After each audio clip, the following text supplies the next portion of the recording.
আসসালামু আলাইকুম ওয়া রাহমাতুল্লাহ। আলহামদুলিল্লাহি ওয়াহদা ওয়াসসালাতু ওয়াসসালামু আলা মান লা নাবিয়্যা বা'দা আম্মা বা'দ। ফাউযু বিল্লাহি মিনাশ শাইতানির রাজীম। বিসমিল্লাহির রহমানির রহিম। উপস্থিত সম্মানিত দিনী ভাই, আজকে আমি আপনাদের সামনে যে বিষয়টা নিয়ে উপস্থিত হয়েছি, বিষয়টা হচ্ছে কিয়ামত কখন হবে। আল্লাহ পৃথিবীটা এমনিতে ধ্বংস করবে না, ধ্বংস হওয়ার আগে কিছু তার লক্ষণ দিয়ে দেবেন। যেমনি আপনি আপনার গরুটা দিগড়ে দিয়েছেন মাঠে এবং ধান মেলেছেন, খড় মেলেছেন, আর সেই সময় কালো ইস্পাতের মতো মেঘ লেগেছে আকাশে। আপনি এবারই খড়কুটা, আপনি যে সমস্ত জিনিস মেলেছেন আপনি তোলার চেষ্টা করবেন, কেননা আপনার ধারণাটা এসেছে যে এখন বৃষ্টি হতেই পারে।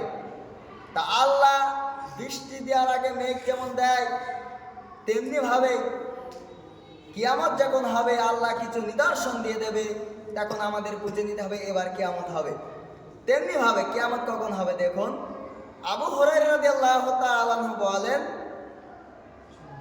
নবী করিম সাল্লাল্লাহু আলাইহি সাল্লাম একদা লোকেদের সাথে কথা বলছিল।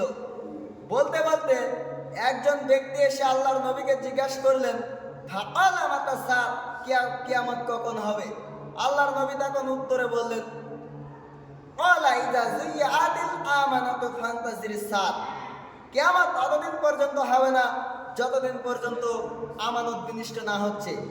আমানত বিনিষ্ট মানে বর্তমান সমাজে এখন আমানত বিনিষ্ট বেশি বেশি হতে চলেছে। কেননা একজনকে আমানত দেওয়া হচ্ছে, সে আমানতটা সে ধ্বংস করে দিচ্ছে। গ্রামের মেম্বারকে আমানত দেওয়া হচ্ছে, সে আমানতটা ধ্বংস করে দিচ্ছে।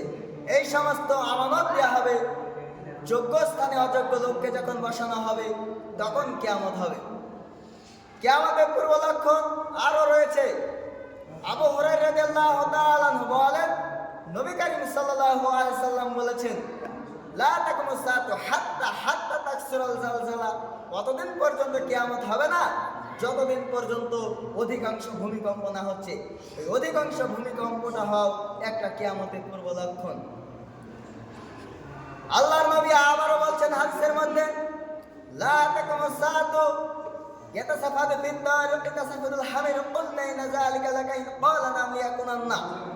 অতদিন পর্যন্ত কিয়ামত হবে না যতদিন পর্যন্ত গাধা গাদির সাথে মেলে লজ্জা বোঝে না। মানুষ তখন খোলা মাঠে জেনা করবে, লজ্জা বুঝবে না, তখন কিয়ামত হবে। আজ অধিকাংশ দেখা যায় পুরুষ নারী জেনা করছে, এইটাও একটা কিয়ামতের পূর্ব লক্ষণ। রাস্তাঘাটে মানুষ জেনা করবে, এটা মানুষ লজ্জা মনে করবে না, এটাও একটি কিয়ামতের পূর্ব লক্ষণ। আল্লাহর নবী বলছেন, কিয়ামতটা কোনো ভালো মানুষের উপর হবে না, কিয়ামতটা হবে নিকৃষ্ট মানুষের উপর। লা তাকুমু সাআতু শিরারিল খাল। কিয়ামতটা হবে নিকৃষ্ট লোকের উপরে। কিয়ামতটা ভালো উৎকৃষ্ট লোকের উপর হবে না, বেঈমানদের উপর কিয়ামত হবে, ঈমানদারের উপর কিয়ামত হবে না। তাই কিয়ামতের পূর্ব লক্ষ্য আরো রয়েছে। নবী করিম সাল্লাল্লাহু আলাইহি সাল্লাম বলছেন, লা তাকুমু সাআতু হাত্তা অতদিন পর্যন্ত কিয়ামত হবে না।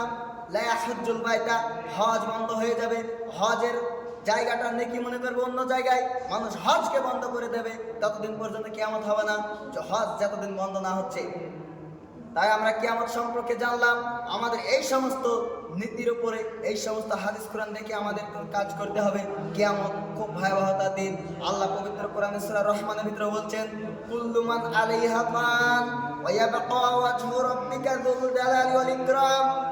আল্লাহ ব্যতীত পৃথিবীর সবকিছু ধ্বংসশীল, কিন্তু সবকিছু ধ্বংস হবে, আল্লাহ অমনিতে ধ্বংস করবে না, আমাদের কিছু নিদর্শন দিয়ে দেবে। এই সমস্ত নিদর্শন যখন দেখতে পাবে তখন কিয়ামত হবে। আশা করা যাক বিষয়টি বুঝতে পেরেছেন, এর প্রতি আমল করতে হবে। আমি এই বিষয়টা শেষ করলাম। আসসালামু আলাইকুম রাহমাতুল্লাহ।